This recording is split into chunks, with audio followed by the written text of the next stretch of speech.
যে অঙ্কটা আমরা ব্যবসা করেছি বাংলাদেশে কোনো সিনেমা, সেটা হোক হিন্দি, হোক ইংলিশ, হোক যে কোনো দেশের ছবি। আসসালামু আলাইকুম বন্ধুরা, আশা করি আপনারা সকলেই ভালো আছেন।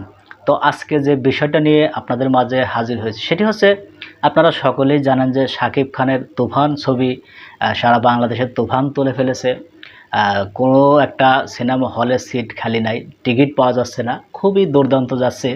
তো এই বিষয়টা নিয়ে পরিচালক রায়হান রাফিবার মুখ খুলেছে। আসলে তুফান ছবি কত টাকা ইনকাম করলো বা এটার বাজেট কীরকম ছিল, চলুন আমরা তার মুখ থেকে সে কথাগুলো একটু শুনি। যে অঙ্কটা আমরা ব্যবসা করেছি বাংলাদেশে কোনো সিনেমা, সেটা হোক হিন্দি, হোক ইংলিশ, হোক যে কোনো দেশের ছবি, সেই অঙ্ক কোনোদিন ক্রস করতে পারেনি।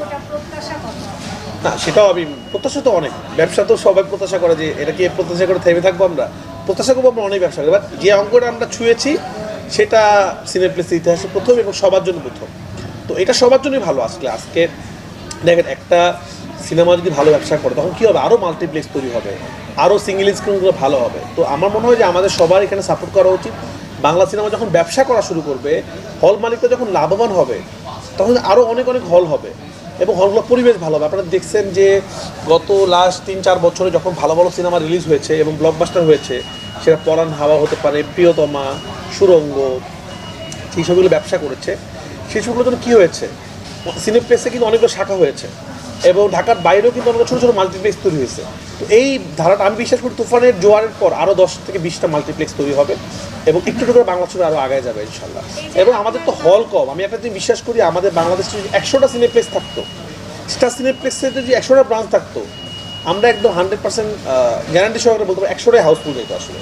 আর অনেক মানুষ কিন্তু ফিরে যাচ্ছে টিকিট পাচ্ছে না বলে, এবং আমরা সিনেমার টাকা একদিনে তুলে ফেলতে পারতাম, সেটা আমাদের সেই দর্শক আমাদের আছে, কিন্তু আমাদের হল কম আসলে।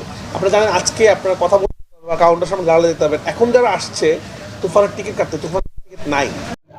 তো বন্ধুরা, আমরা স্ক্রিনে সে কথাগুলো শুনলাম। তিনি আসলে সরাসরি বলছে না, কিন্তু ঘুরিয়ে পেঁচিয়ে বলছে আসলে বাংলাদেশে এটা নাকি সর্বশ্রেষ্ঠ সিনেমা বা সব থেকে বেশি ইনকাম করা সিনেমা, এই ধরনের কথা তিনি বলছে। তো তাতে বোঝাই যাচ্ছে যে আসলে অনেক টাকা ইনকাম হয়েছে, কিন্তু সরাসরি তিনি বলছে না।